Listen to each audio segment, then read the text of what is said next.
Everyone, my name is Deepali Raghuvanshi. आज हम start कर रहे हैं पॉलिटी का एक टॉपिक जो हर पेपर के लिए बहुत ज़्यादा इंपॉर्टेंट है। पीएससी में भी बहुत ज़्यादा मार्क्स का, मेंस में भी ये आता है। ठीक है, हम स्टार्ट कर रहे हैं बेटा आज टॉपिक मौलिक अधिकार। सबसे पहले मौलिक अधिकार क्या होता है आप वो जान लीजिए।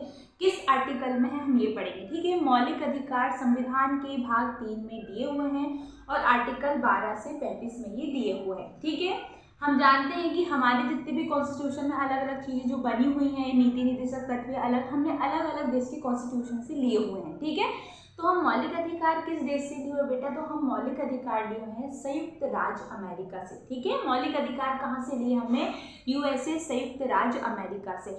ठीक है, हम जानते हैं मौलिक अधिकार भारत के संविधान के भाग 3 में है।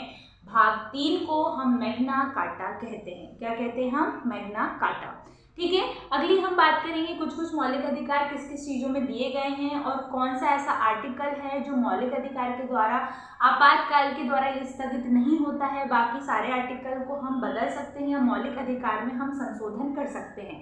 ठीक है, सबसे पहले हम बात करते हैं बेटा समानता का अधिकार। ठीक है, सभी को समानता का अधिकार दिया जाता है, ये दिया गया है आर्टिकल 14 से 18 में। ठीक है, समानता का अधिकार आर्टिकल 14 से 18 में दिया गया है। नेक्स्ट हम बात करते हैं बेटा स्वतंत्रता का अधिकार। स्वतंत्रता का अधिकार दिया गया है आर्टिकल 19 से 22 में। कहाँ पर दिया गया है, आर्टिकल 19 से 22 में स्वतंत्रता का अधिकार, और समानता का अधिकार दिया गया आर्टिकल 14 से 18 में। ठीक है, अगला आता है बेटा शोषण के विरुद्ध अधिकार। तो शोषण के विरुद्ध अधिकार किसमें दिया गया है, ये दिया गया है आर्टिकल 23 और 24 में। ठीक है, अगली बात करते हैं हम धार्मिक स्वतंत्रता का अधिकार। धार्मिक स्वतंत्रता का अधिकार आर्टिकल 25 से 28 में दिया गया है। नेक्स्ट आता है संस्कृति और शिक्षा संबंधित अधिकार, ये आर्टिकल 29 से 30 में दिए गए हैं, और संवैधानिक उपचारों का अधिकार ये आर्टिकल 32 में दिए हुए हैं। ठीक है, मौलिक अधिकार में संशोधन हो सकता है राष्ट्रीय आपातकाल के दौरान। आर्टिकल 352 जीवन एवं व्यक्तिगत स्वतंत्रता के अधिकार को छोड़कर बाकी सब मौलिक अधिकारों में परिवर्तन किया जा सकता है।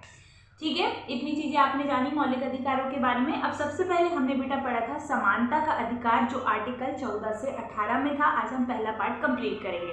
सबसे पहले हम बात करेंगे आर्टिकल 14 की, जिसके बारे में कॉन्स्टिट्यूशन में दिया गया है। क्या दिया गया है, विधि के समक्ष समता।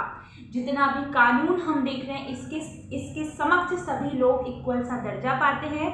सभी के लिए कानून बराबर है, चाहे गलती या कोई और व्यक्ति कर रहा हो या छोटा आदमी कर रहा हो या बड़ा आदमी, सभी के लिए कानून बराबर है। आर्टिकल 14 कहता है विधि के समक्ष समता। ठीक है, आर्टिकल 15 क्या कहता है बेटा, धर्म, नस्ल, जाति, लिंग या जन्म के आधार पर किसी के साथ भी भेदभाव नहीं होना चाहिए। क्या बोला मैंने, आप एक बार और सुनिएगा। धर्म, नस्ल, जाति, इन किसी के मामले में भी किसी के साथ भी भेदभाव नहीं होना चाहिए। ठीक है, आया समझ में। अगली हम बात कर रहे हैं बेटा आर्टिकल 16 की। आर्टिकल 16 क्या कहता है, लोक नियोजन के विषय में अवसर की समानता। ठीक है, क्या कहता है, लोक नियोजन के विषय में अवसर की समानता। राज्य के अधीन किसी भी पद पर नियोजन या नियुक्ति से संबंधित विषय में सभी नागरिकों को बराबर का अवसर प्रदान किया जाएगा। ठीक है, आर्टिकल 17 बेटा आप सब जानते हैं, बहुत आसानी, कई बार एग्जाम में ये पूछा भी गया है। अस्पृश्यता का अंत, जिसे हम छुआछूत बोलते हैं, इसका पूरी तरीके से अंत करना ही आर्टिकल 17 का उद्देश्य है। ठीक है, अगली हम बात करते हैं आर्टिकल 18 की, जिसका मतलब है उपाधियों का अंत। सेना या विधा संबंधित सम्मान सिवाय अन्य कोई भी उपाधि राज्य द्वारा प्रदान नहीं की जाएगी। ठीक है, ये हमने आज का मौलिक अधिकार का पहला टॉपिक कंप्लीट किया है, जिसे हम बोलते हैं समानता का अधिकार। हम अगले पार्ट में पढ़ेंगे बेटा स्वतंत्रता का अधिकार। ठीक है, थैंक यू। और जानकारी जानने के लिए आप मेरे चैनल को सब्सक्राइब कीजिए।